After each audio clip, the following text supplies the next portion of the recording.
we are going to go ahead and get started. On behalf of Busboys and Poets, thank you so much for joining us for this discussion with Laura K. Field and Benjamin Wittes about Laura's latest release, Furious Minds, The Making of Fanatic New Right. You can celebrate. That's favorite for Laura. Thank you, thank you.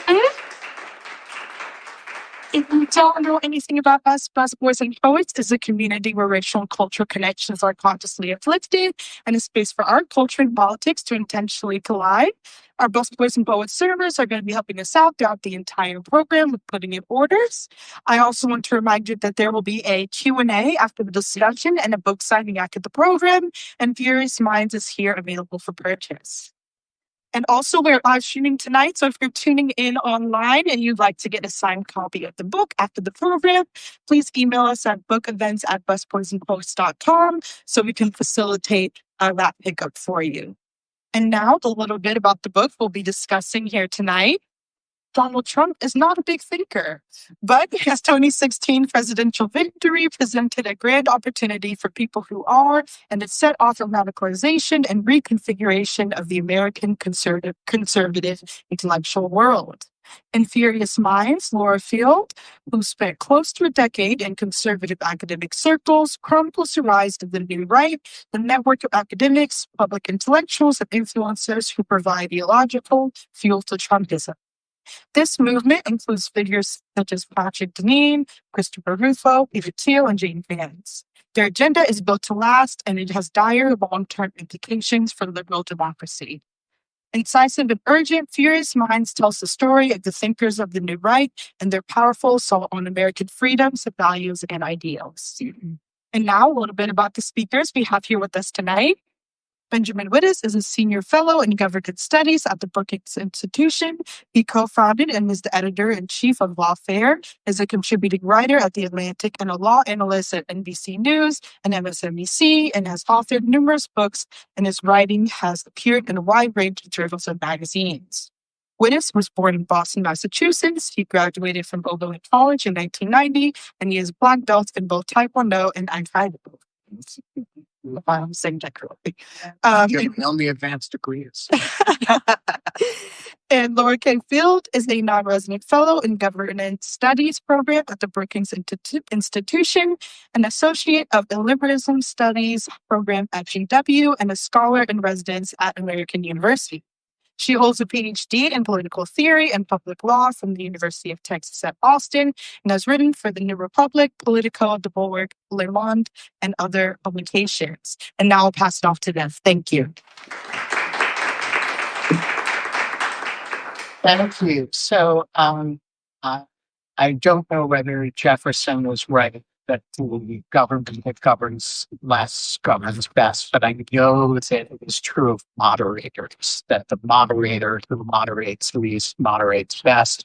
So I am going to try to keep my role in this to a minimum, more as a traffic cop than anything else. But I do want to say one word about the book before you get started, which is to echo something that I said on the back of the book, which is that this is a genuinely important case of work. And there are every now and then books that come along that are exactly timed to answer one of the central questions of an age. And this is one of those books. It is directly aimed at the question of how the heck did we get here? And what are the ideas behind this cataclysm that we are all experiencing in a day-to-day fashion? And Laura has been if you haven't read some of these people, you don't know what a mortification of the flesh she has put herself through over what length of time to bring you this book. You get some flavor of it from the book itself, that, some of these people are incredibly turgid and difficult to read and unpleasant. Some of them, however, are extremely smart and interesting and innovative thinkers. So, um, Laura, I want to start with, the what's a nice girl like you? And like, that's who are you? And how did you get into this? That's a really good question, Ben. Because there is some sort of memoir dimension to the book, so you can all read all about it. I thank you all for coming, first of all. Some old friends here, an old professor, a former student of mine who I'm so happy to see, and many friends from my yoga classes. So I'm delighted to have you all here. Yeah, it's a pretty weird thing that I ended up writing this book, and the I could go into the whole background, but a lot of that's sort of in the book as part of the setup. But basically, what happened is I was captivated as an undergraduate student by political philosophy. Not what I expected either. It was kind of a surprise thing that happened. I was on my way to medical school, and I wanted to go to join Doctors Without Borders. And then I had to take a required course in my third year of political philosophy, and it was just totally transformative. I studied with some amazing professors. They were conservative, but mainly just loved the great books, taught them really well, had amazing lectures, very fine-minded, taught to read well, took the books seriously, right? There's this whole tradition going back thousands and thousands of years that is full of big questions, all kinds of different voices and answers to those questions, and these books are beautiful, right? They're wonderful pieces of literature. So I totally fell for it. And I've never escaped that particular infatuation. So I did I did an undergraduate degree there, did a master's degree, and then I went to the University of Texas for graduate school. I originally I'm from Edmonton, Alberta, so Western Canada, and that hotbed of Straussianism. Well, a hotbed of Straussianism, but it's got Texas of the North.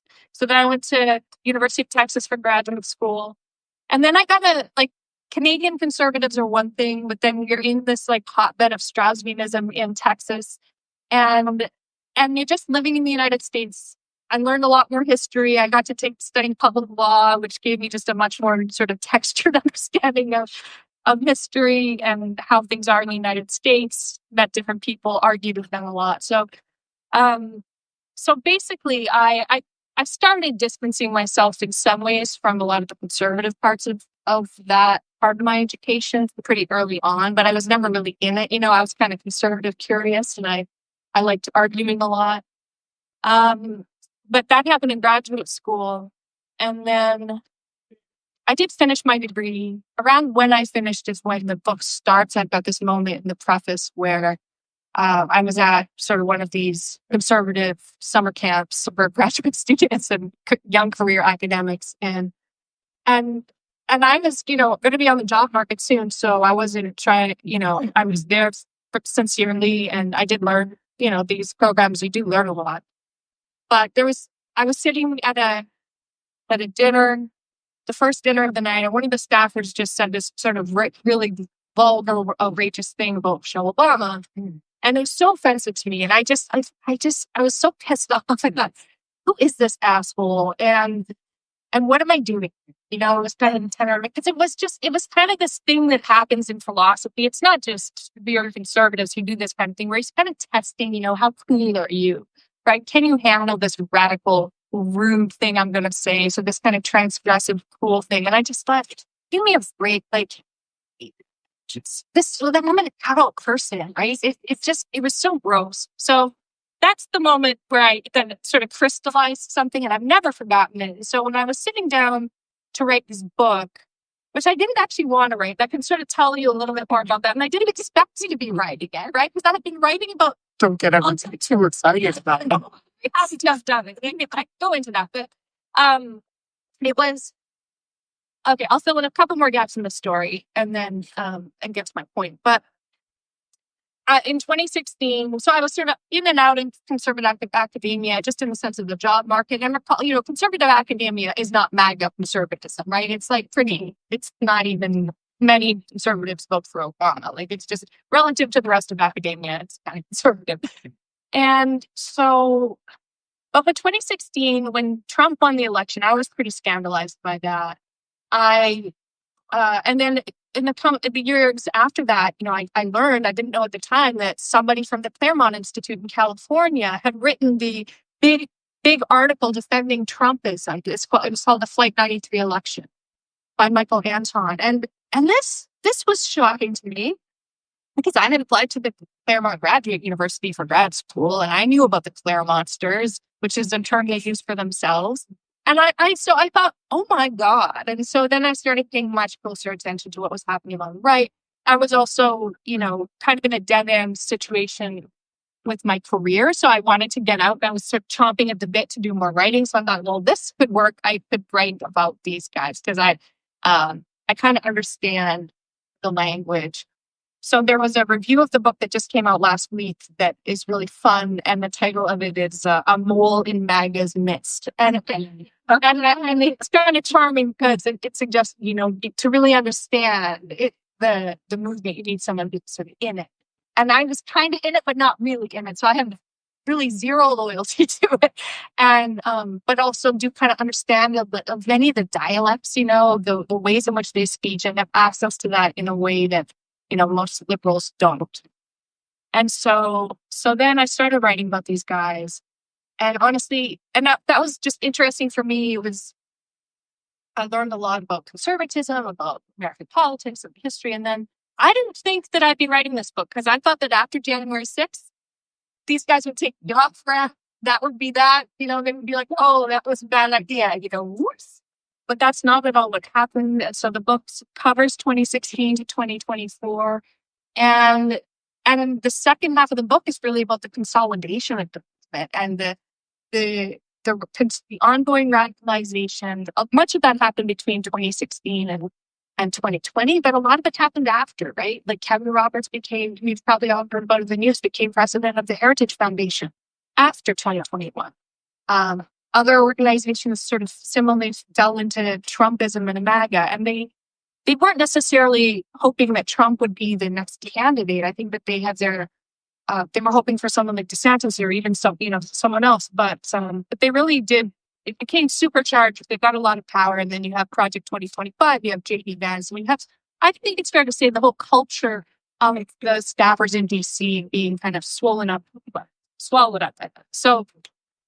So I was wanting to write a book in about 2022, and I was pitching another book about liberalism. and I said to agents, I know I've been writing about this other thing. And they all wanted to see that proposal. So when I sat down to write the proposal, I was like, okay, well, I remembered that moment with the Michelle Obama comment. And I thought, okay, here's where I'm going to start. Let's go. And so that's how it came into being. Yeah. All right. So the promotional material for the book says Trump is a big ideas guy, but I want you to talk about the relationship between Trump and the ideas in this book. The book actually covers an enormous amount of ground ideationally, but it's fair to say that hypothesize maybe that Trump has not read a single word by any of the people that you discuss in the book. So what is the relationship between Trumpism, the body of ideas that a bunch of pasty white people have put together at the Claremont Institute and at Heritage and at a bunch of other places, and the administration? Walk me through the connective tissue. So, I mean, just to put I've already said a little bit about just like why the ideas matter, who are we talking about, but just to kind of get clear about some of the ways in which it's been very tangible, the power of these people I'm writing about, even though I think you're right, Trump doesn't know much about it. I mean, he employs some of them. He employs some of them. But I challenge you if you haven't read a word. And he's got intuition and other sort of political strengths, but I don't think he cares about this. But we've got Project 2025, the cultural parts of the movement, J.D. Vance rising to the top. That's all this stuff. And I already mentioned Okay, so with that is sort of just the like easy things to look at that represent this. I mean, it's fair that Trump doesn't care about this, but conservatives do care about ideas. And they cared about that for a long, long time. I mean, the history of this, I had to learn it to write the book. And, there's this book from the 1950s, Ideas Have Consequences by Richard Weaver, which is a very weird book. But that's kind of a mantra on the right, ideas have consequences. So, or politics is downstream from culture.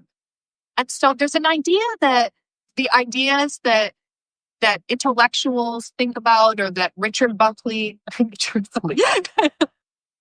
F. Buckley is publishing in the National Review, right? And it was partly as a response to the left. So it's not like they were only interested in ideas. It was a big battle started because the conservatives felt like they didn't have respectable ideas. They didn't have an impressive intellectual legacy. And so they tried to build, and they were quite successful. So over decades, they built the establishment. It was called the New Right back then, right? The Buckley-Reagan coalition. And that was quite elite-driven in many respects, not all respects.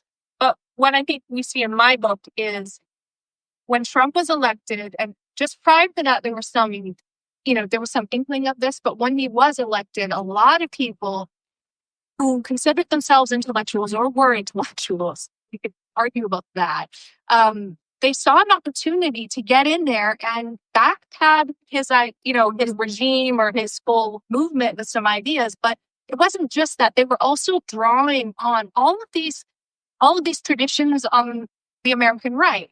Paleoconservatism, the old right, the Christian right. So there was a lot that was already there, and they saw an opportunity, and they saw that Trump actually did represent that.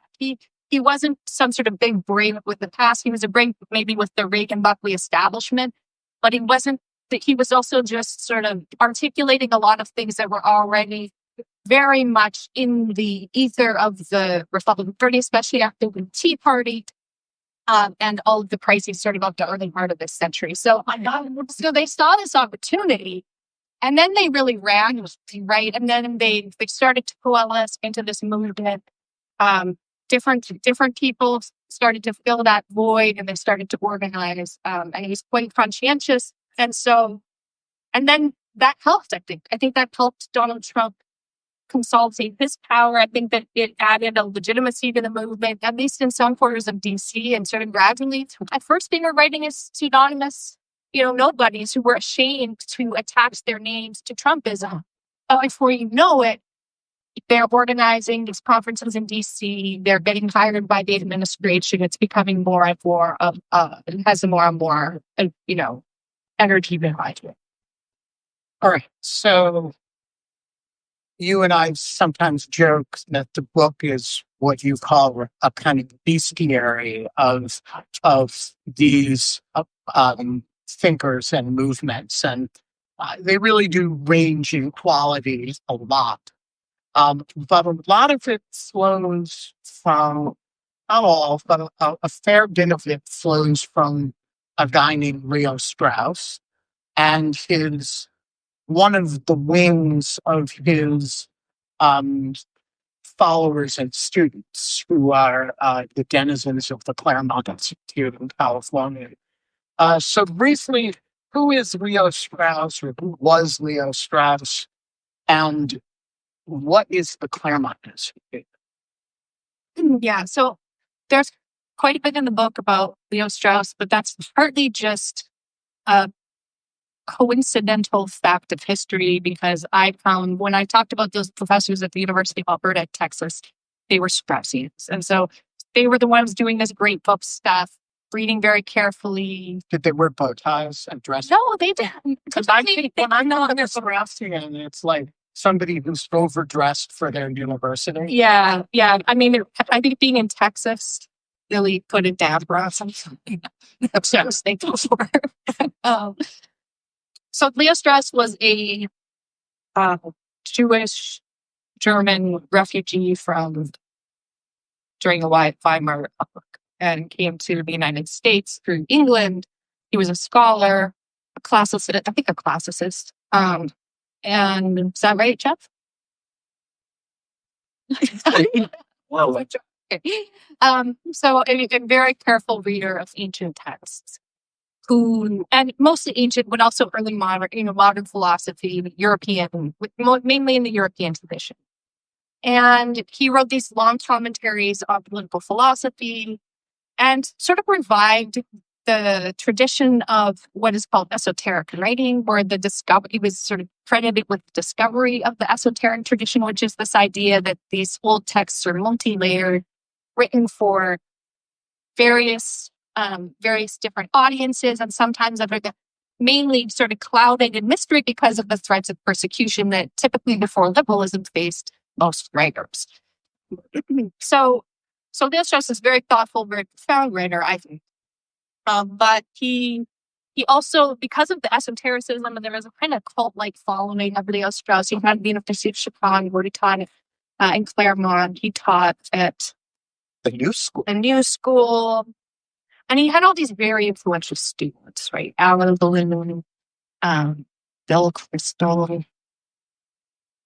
So there are there's just long lists of these people. And Harry Jaffa is the one that I focus on, because Harry Jaffa was the first scholar really to apply these principles of Straussian scholarship and philosophy to America.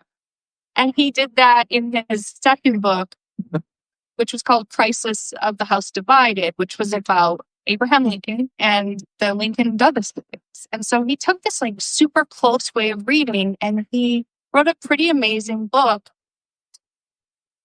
It explains the sort of moral and philosophical stakes of the Lincoln-Douglas debates. So if you read the Lincoln-Douglas debates, it's not that esoteric. You can also just read those debates and sort of see what's at stake. But Harry Jaffa really sort of did his magic with that and made it sort of, there was a little bit of grandiosity to it and an elevation of Lincoln, especially in the context of the historical studies of the time, which were sort of more critical of Lincoln or suggested that.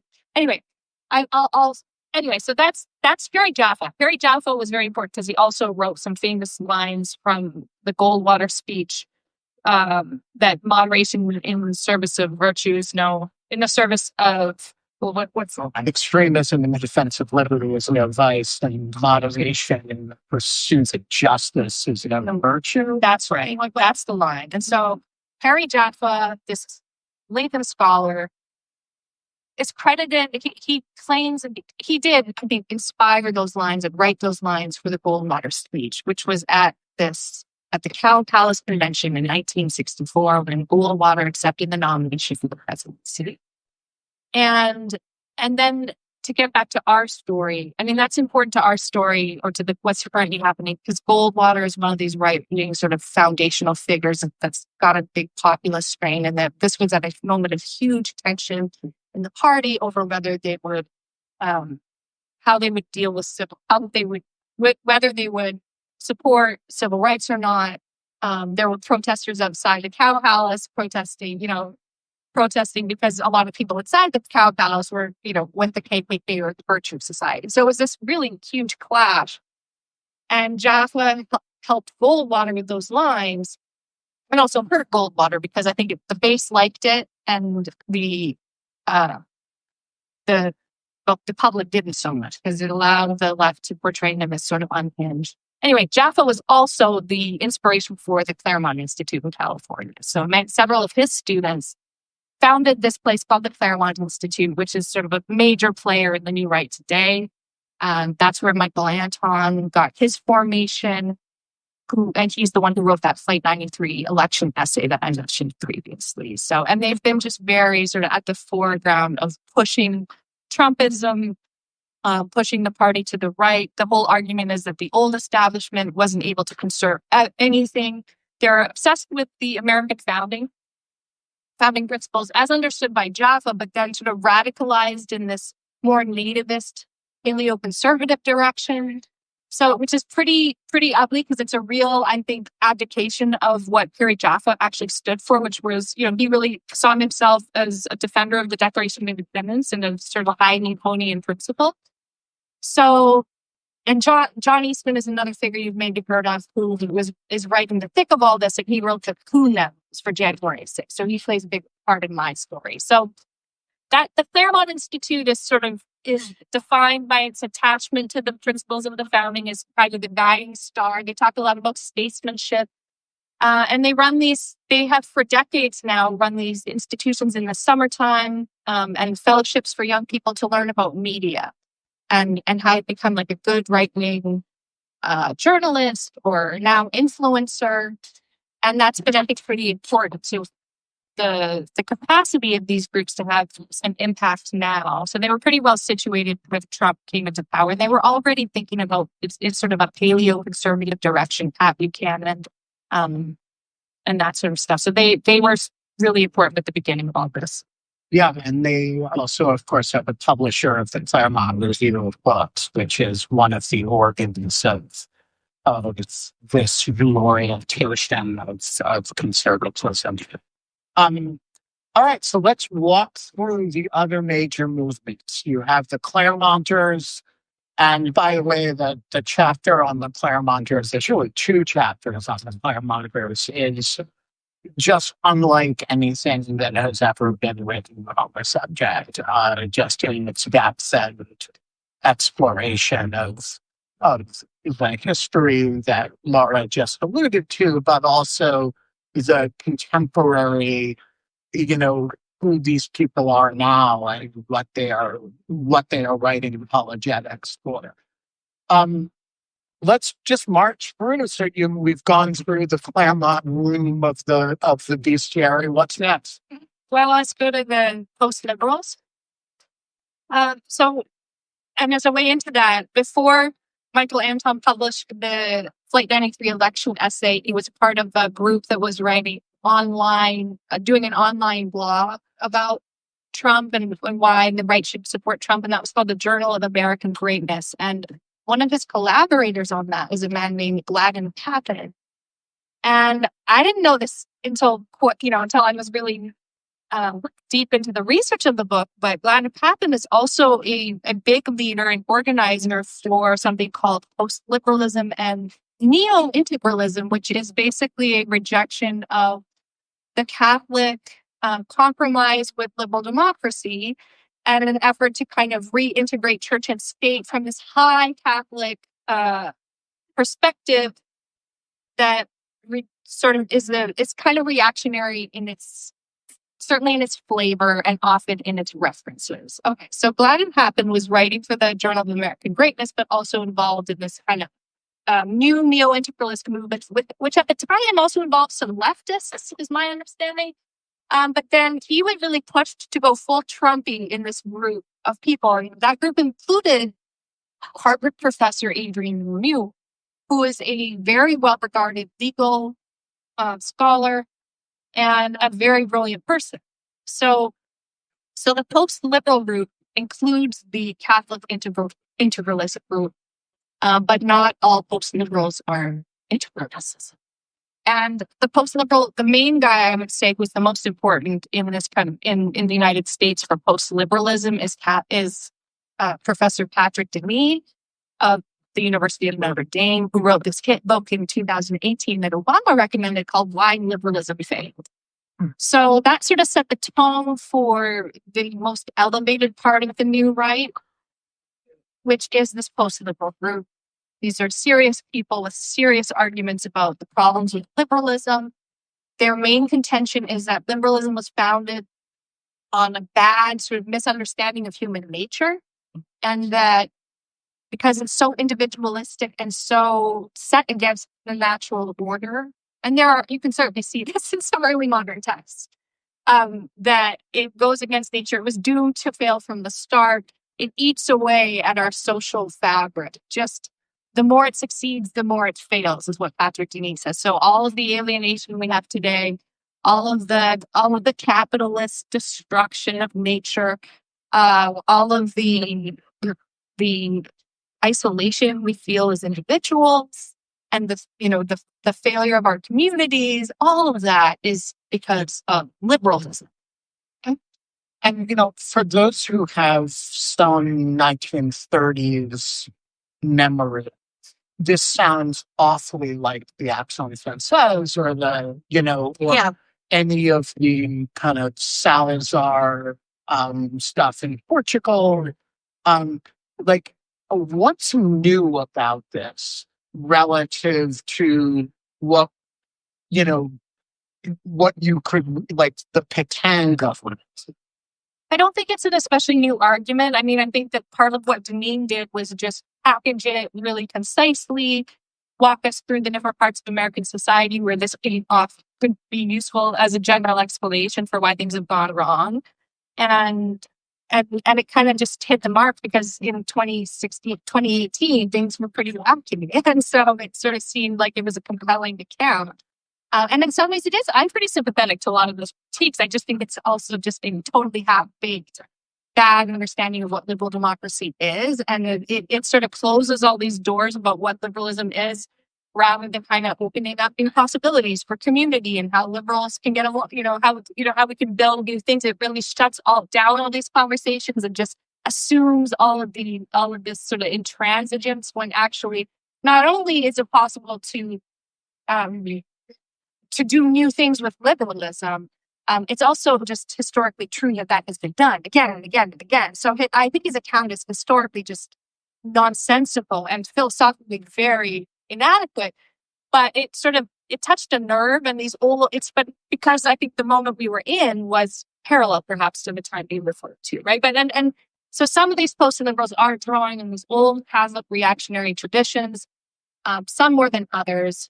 But Patrick Deneen was kind of the ringleader at the beginning, and then there are others in the mix like Gladden Papin, Adrian Vermeule, who have gone even much more further with some of this and written about a kind of constitutional project to basically, they use very explicit language at the moment to facilitate integration from within, which is basically like capturing the state by basically infiltrating with Catholic believers in order to take over the administrative state. So their guiding purpose is the common good.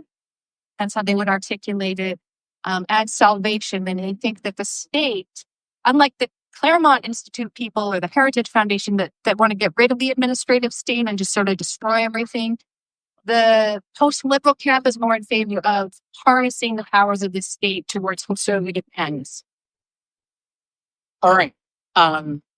There is a less elevated version of the post-liberal, I don't know what to call it, tradition, but some of it is Gladden Papin and Patrick Deneen and Vermeule, and some of it is Bronze Age perfect, right? And there's this other side of it that is still people who don't want to put their names on things because they're writing stuff that is quite disgusting. Yeah. Talk a little bit about the other side of this. Okay, but I have to do the other group, but I won't spend time on it. Because the National Conservatives, which are the kind of organizing groups in other sort of semi-decent camps, and that's just they organize and that's just the umbrella organizing group for this whole MAGA new right. They have conferences here in DC and around the world. Their leader is Yoram Hazony, who's an Israeli American, and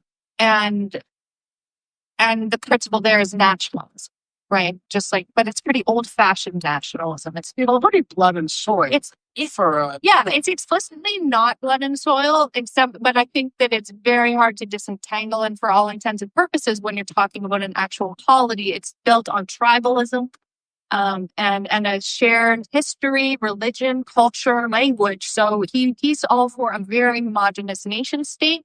Yoram Hazony is, and that's basically the model of the movement. And I think that does sort of seep into the whole MAGA new right, that there's a kind of nativism and focused on sovereignty and the nation state.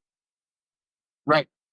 So now you want to go. I want to talk about the credence. There means like, as part of the weird thing is about this whole war is the way the Adrian Vermeules and I know he's a very refined, serious person, or at least he used to be.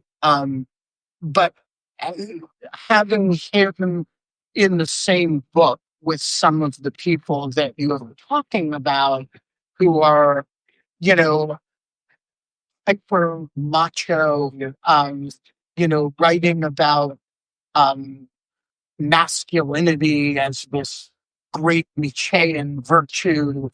There's something weird about that, and so talk a little bit about the other side of this group of people. Yeah. So there's the elevated side of it, and then I call it the hard right, which is I have a chapter called from alt right to hard right, because I think that there were elements of the alt right in MAGA from the beginning, right? And Richard Spencer and Stephen Miller sort of get lumped in with that, and Steve Bannon, right? He says he wanted to make a home for the alt right, and so then it so happens that after Charlottesville, some of that started to dissipate, but I think it got sort of transmogrified, and a lot of these other characters kind of came out of the woodwork and became more important, and the essence of it never really went away. It got sort of brought into the whole to the rest of the movement, and kind of I guess normalized is the word. And some of those people who were at the kind of avant-garde of the nastiest stuff had PhDs in political philosophy, just like I do, at places I applied to and didn't get into, right? Like Yale. And so that was astonishing. And one of them you mentioned, his name is Bronze Age Pervert. That's the name. That's comes from Harvard. His name is, and it's not me who's like revealing this. Is Costin Alamariu. His parents are from Romania. He has this crazy affect when you listen to the podcasts, and if you want to torture yourself, you could do that. But he puts on this deep, thick Romanian fake accent, and it's like it's very funny. He's very funny and he's very smart, but he's also like, I think, a real fascist, an absolute misogynist, just like off the charts, full of hate for women, and his rhetoric is just consistently truly violent and disgusting. And so around the same time that Patrick Deneen was publishing his book, that last book, or the liberalism book, Bronze Age Pervert published a book called Bronze Age Mindset, and that really took on, and he found a real following. I guess, like, then later he published his dissertation in the form of a book, self-published, and that was like an Amazon best top 100 books for a while. So, like, he has a huge impact. He's got a lot of followers. He does a podcast. He tweets a lot about sort of bodybuilding and traveling, and it's kind of Epicurean, and he talks, I think, on his podcast a lot about classical music and, refining culture. But so does a lot of fascists have done that all the time, right? Like, that's a huge stream. This sort of high cultural new man, saves the high culture is a big part of fascism and Nazism. So that's what's going on in some of these places. And so Bronze Age Pervert is an example, but there are unfortunately many others. And so and some of whom do have these PhDs, which I'm not saying that nobody who's a fascist should get a PhD, should be allowed to go PhD, but it's disturbing, and so I think it is connected to everything else that's happening on the new right. And it's, there was an article by a reporter. I mean, several people have reported on this stuff, just like we're hearing now that, 40, according to Rod Draver, 30 to 40% of the staffers, I guess, are groypers. I don't think that's right, but I don't know. And so 5 years ago, the story was that a whole bunch of the people of the staff on Capitol Hill, they were reading Bronze Age Pervert, And so I think he's been pretty powerful with young men, and sort of he's in there with Curtis Yarvin and some of these other people we've probably heard of. And some of them connected to Alexander Dugin in Russia. I mean, they're all different. There's infighting. I mean, you can tease out differences between some of these figures, but it's very conspiratorial, very ugly rhetoric, and yeah, really gross. All right, so we're going to go to audience questions whenever I start seeing hands. And so if you want to get in, flag me. I would just keep asking questions until somebody does. Um, so there are certain themes that you've mentioned that are kind of consistent throughout these. And one of them is misogyny. And it's actually a much more consistent theme in race. And so why do all of these movements, first of all of the writers that you deal with are men? I think, is it true they're literally present for women and lot of them? Not featured. I mean, there are people who pop up. Right. So why is it that this world is entirely male, or essentially entirely male, and it is so consistently misogynistic? Yeah. I didn't start out with the intent of sort of highlighting that as much as I think it ended up doing it. Well, it kind of highlights it. No, it does. I mean, it was a plan. I just want to say it was kind of like I didn't go in. I'm not like a gender theorist. I haven't thought that much about this stuff in like an academic sense because I just haven't had time, right, in my short life.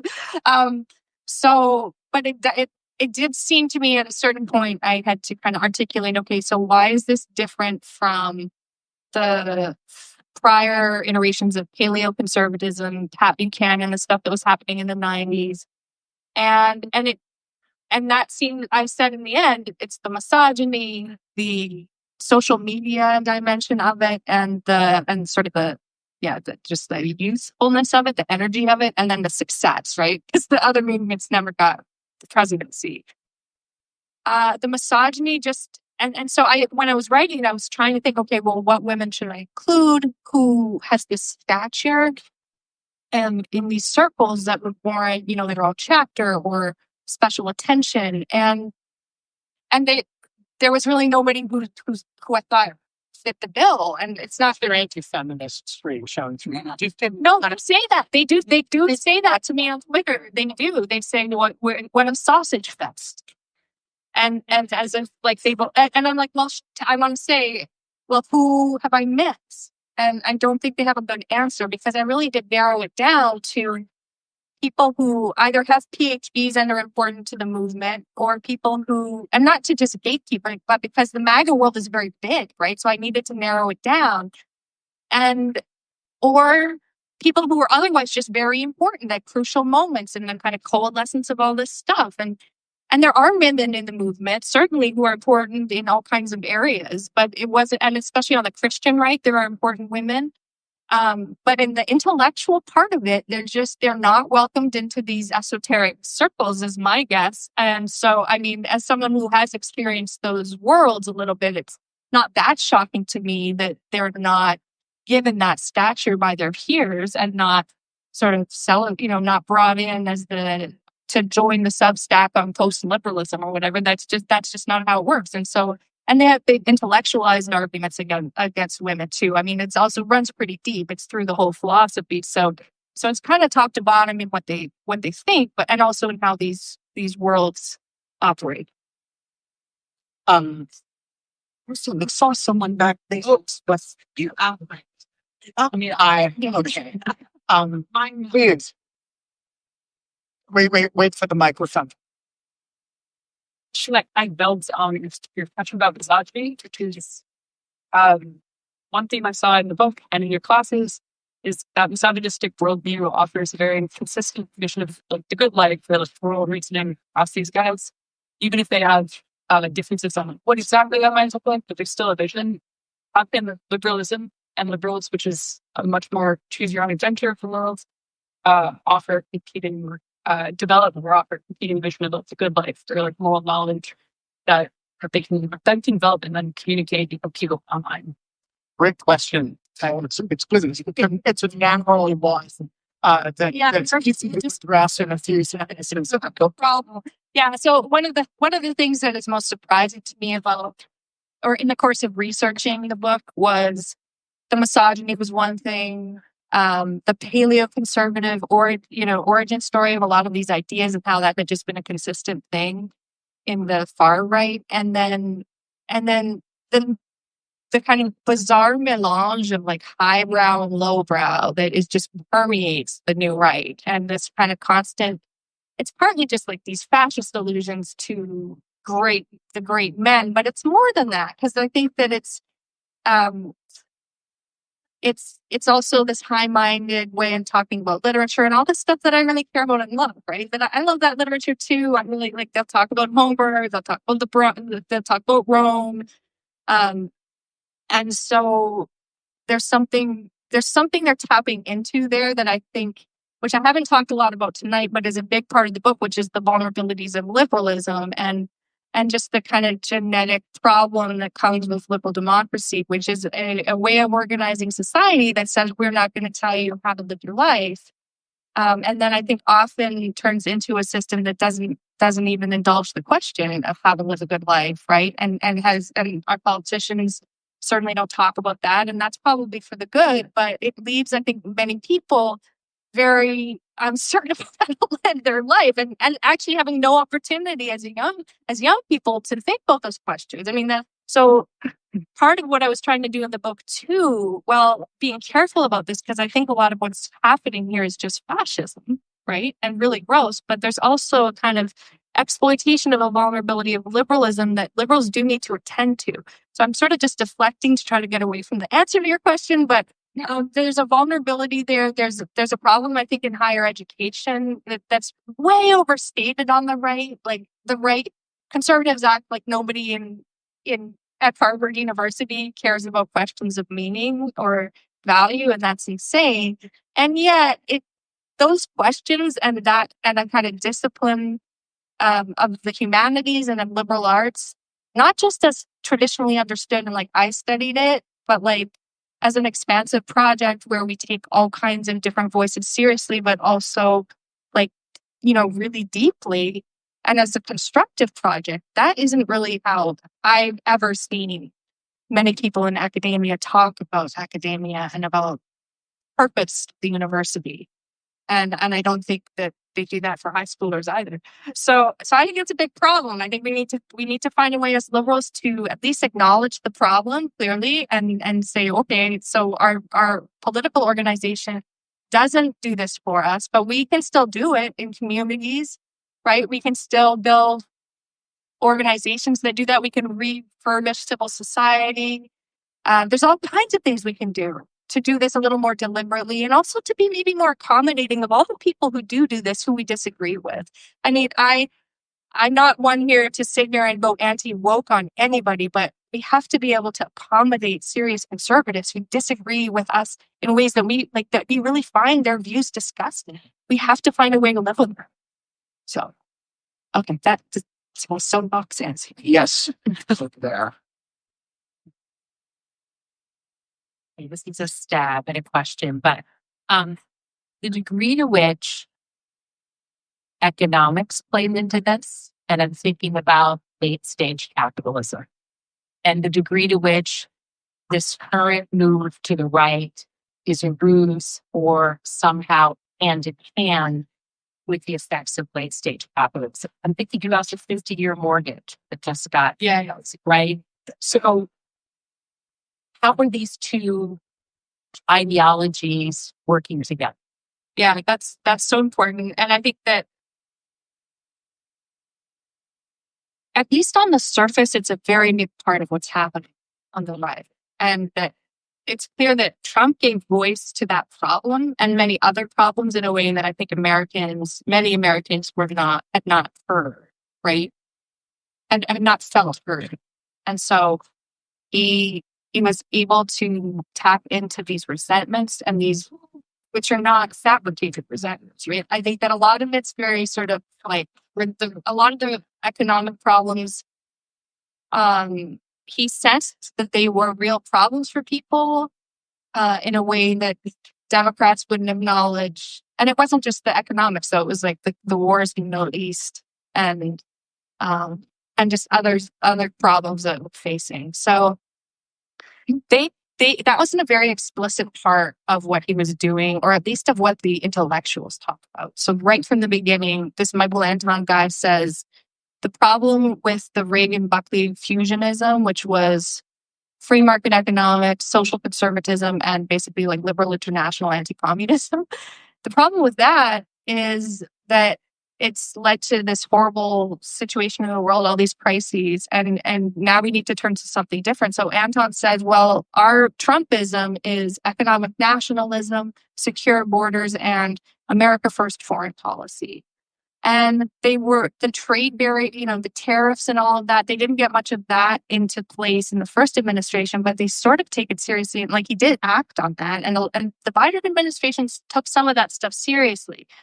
And a lot of what the I wouldn't say that sort of ordinary MAGA people, the MAGA new right people are doing. A lot of them are not very sincere about the need to address the economic problems. Like they're still sort of in free market donor mode. I don't know what. But there are the post-liberals are very sincere about it. And a lot of people from that sort of those early days of the project were doing sort of serious thinking about the infrastructure situation or about reindustrialization, which are ideas that Biden, I think, took pretty seriously. Like I was at a conference a few weeks ago where somebody was asked, what's the most post-liberal politician that we've seen in the world? And they said Joe Biden. And this was not somebody who's on the left. So that's kind of absurd, but I think there's a sort of seriousness with some of that. I don't think it has many legs. I've also heard people, or it has real legs for Trump. I've heard people on the right also say the GOP will never be the sort of home of the post-liberal economic future because they're too stuck in the free market history of their party. So I want to. Oh, please. Okay. There's no question. I would like to know if your take on the 2025 book that was supposed to happen in 2025, and where that fits in to, I assume, the conservative philosophy where we do away with the administrative. Say that again. It's 2026, like the midterms? Yeah. Okay, sorry. That's okay. I mean, it's such a mess right now because the right of the party is sort of imploding. The people I'm writing about, there's a bit of because Kevin Roberts, who's the new president of the Heritage Foundation, went on. He defended Tucker Carlson, who invited Nick Fuentes onto his show. So I mean, they're all infighting. There's a lot of tension. There's sort of this explosive energy. And then there's also the Epstein files. And one of the things I try to argue in my book, and one of the reasons why I wrote the book, is that I think that these people are far more radicalized and far more extreme than your average GOP voter, right? And so that really matters. I do not think, of course, there are some GOP voters who love this stuff too, right? But I don't think that's true of the majority. And I think that it's very alienating. I think people were not ready to understand that like Project 2025 was a real thing during the last election cycle. But now they get it. They see, obviously that was, they saw Elon Musk sitting there in the White House. And I don't think that's popular. So I think there are all kinds of things that really are working against Trump right now. And I think the Democrats, I'm very hopeful in that. But I also think they're radical enough to try to, they've already tried to upset and to just, ruin the electoral system and take over January 6th, right? They've already done some pretty bad things. So I don't want to be naive, but I don't think this stuff is popular. And I think that's really important to keep in mind. Hi, good to see you. One thing I wonder about these sort of intellectual types of MAGA, like the MAGA voters, and the ones I know particularly, do not know their history. Like they don't remember, or they don't really know the patterns of sort of authoritarianism we've seen in history before. But these guys are well educated.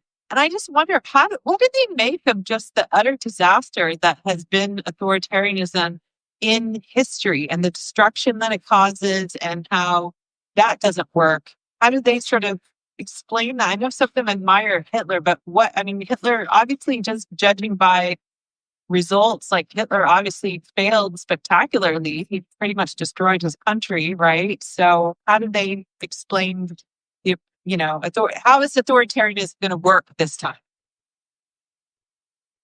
Yeah, they do not have good answers.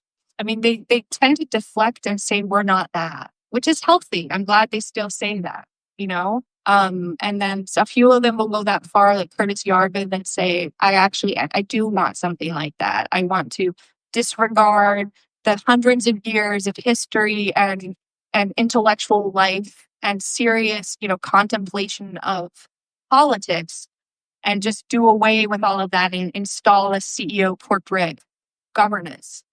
I think it's shoddy and just like really bad thinking and embarrassing. But that's, I think, the truth of a lot of it. They don't reckon with it. They won't admit that that's what they want, and they won't deal directly with those questions, and they just make fun of people who suggest it's an issue.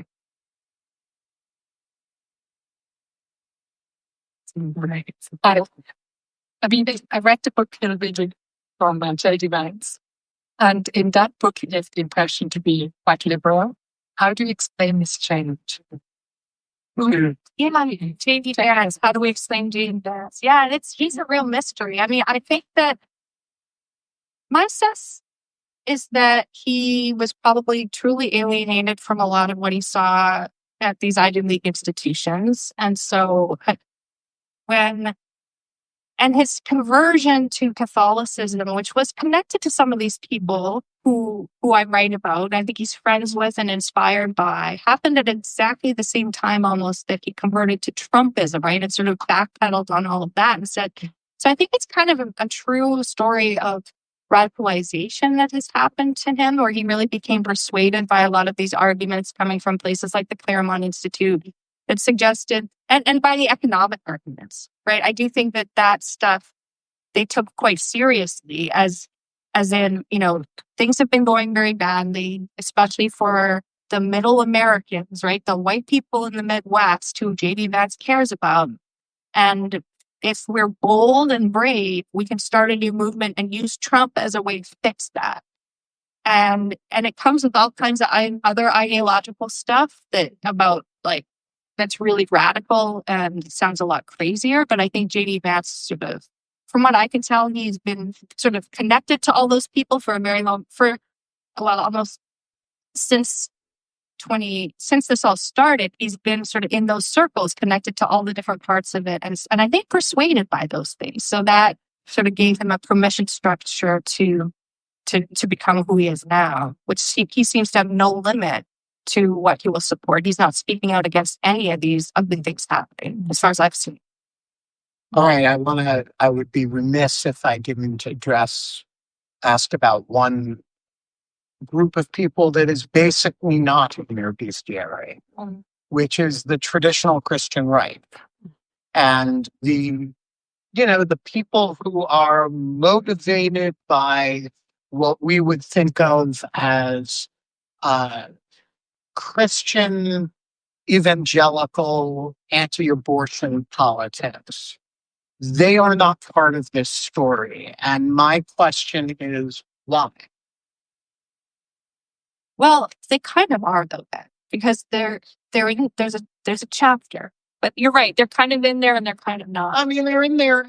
There's some of them are in there in the form of Christian national. Yeah. But that's a kind of a directional offshoot.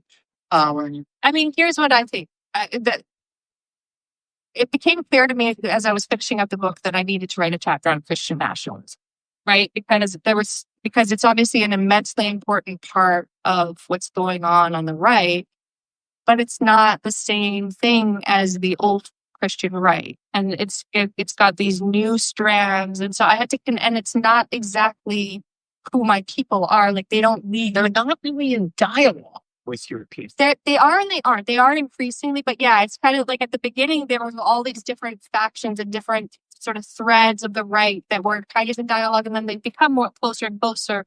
And you can read these different accounts that tell the story of the different Christian movements. But they've all kind of become entangled, and you've got people at national conservatism basically arguing for, including Dora Bozzoni, who was Orthodox Jewish, arguing for Christian nationalism in the United States.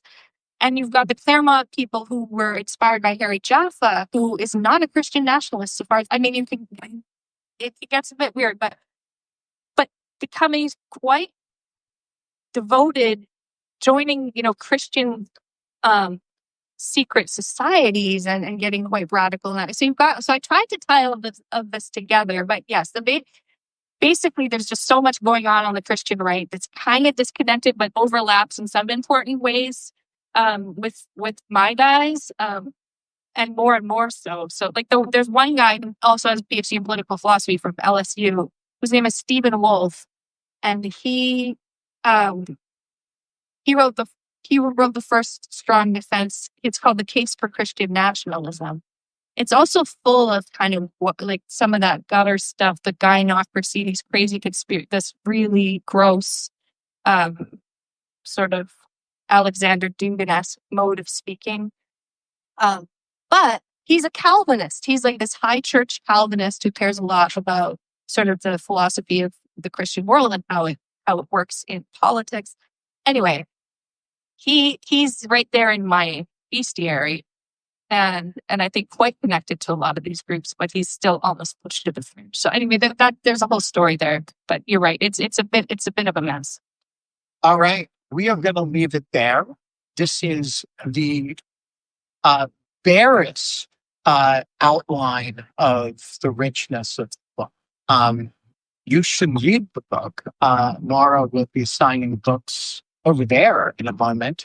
For those of you who are joining on the live stream, you should also read the book. And there are so many ways to acquire it. And to everybody who joined in person, thank you for joining us. And please join me in giving a hand to Laura.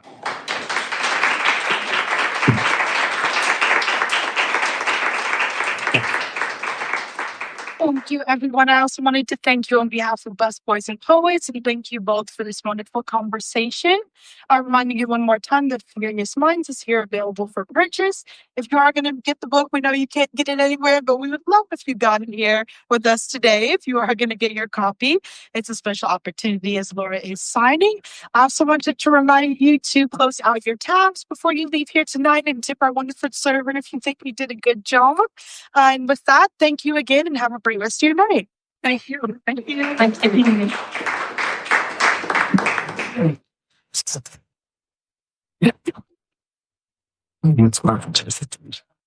a niggle. Yeah.